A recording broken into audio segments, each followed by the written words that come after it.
ഈ മാസം ആദ്യ ആഴ്ചയിലാണ് മലയാളികൾക്ക് ഏറെ അപമാനകരമായ ഒരു വാർത്ത കേട്ടത്. നാദാപുരത്ത് സ്വന്തം മകളെ പീഡിപ്പിച്ച് ഗർഭിണിയാക്കിയ സംഭവത്തിൽ പിതാവ് അറസ്റ്റിലായി എന്നതാണ് സംഭവം. നാദാപുരം സ്വദേശിയായ 45-കാരനെയാണ് പോലീസ് അറസ്റ്റ് ചെയ്തത്.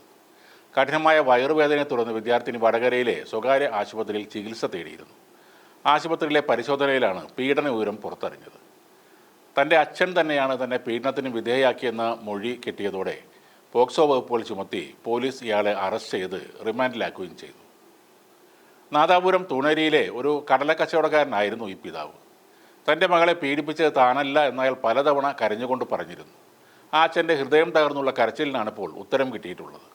പെൺകുട്ടിയുടെ DNA പരിശോധനാ ഫലം പുറത്തു വന്നതോടെ മകളെ പീഡിപ്പിച്ച് ഗർഭിണിയാക്കിയത് അച്ഛനല്ല എന്ന് വ്യക്തമായി.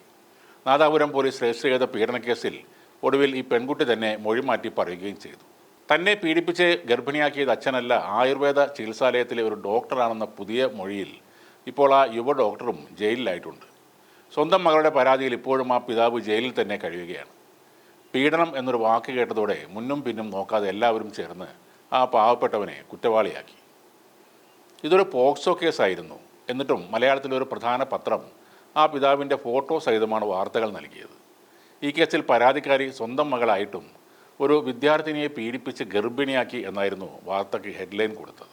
വയറുവേദനയെ തുടർന്ന് ആശുപത്രിയിൽ എത്തിയപ്പോൾ നടത്തിയ പരിശോധനയിലാണ് 17-കാരിയായ പെൺകുട്ടി ഗർഭിണിയാണെന്ന് ഡോക്ടർമാർ കണ്ടെത്തിയത്. ഗർഭം അലസിപ്പിക്കുമ്പോൾ ശേഖരിച്ചു വച്ച DNA സാമ്പിൾ പരിശോധനയ്ക്ക് അയച്ചിരുന്നു. പ്രതിയായ അച്ഛൻ്റെ DNAയും പരിശോധനയ്ക്ക് അയച്ചപ്പോഴാണ് ഗർഭിണിയാക്കിയത് അച്ഛനല്ല എന്ന സത്യം പുറത്തു വന്നത്. ഇപ്പോൾ ആയുർവേദ ചികിത്സാലയത്തിലെ ഡോക്ടറാണ് പ്രതിസ്ഥാനത്തുള്ളത്. ആ സാധുവായ അച്ഛൻ്റെ കാര്യം ഒന്ന് ആലോചിച്ച് നോക്കുക. പോക്സോ കേസിൽ ജയിലിൽ അയാൾക്ക് പലതരത്തിലുള്ള പീഡനങ്ങളും നേരിടേണ്ടതായി വന്നിട്ടുണ്ടാകാം. പക്ഷേ സ്വന്തം മകൾ ഇല്ലാത്തൊരു പീഡന കേസ് തൻ്റെ തലയിൽ കെട്ടിവെക്കുമ്പോൾ അയാൾ അനുഭവിക്കുന്ന മാനസിക സംഘർഷം എത്ര വലുതായിരിക്കും. അതിനും വലിയൊരു ദുരന്തവും ഒരു പിതാവിനും സംഭവിക്കാനില്ല.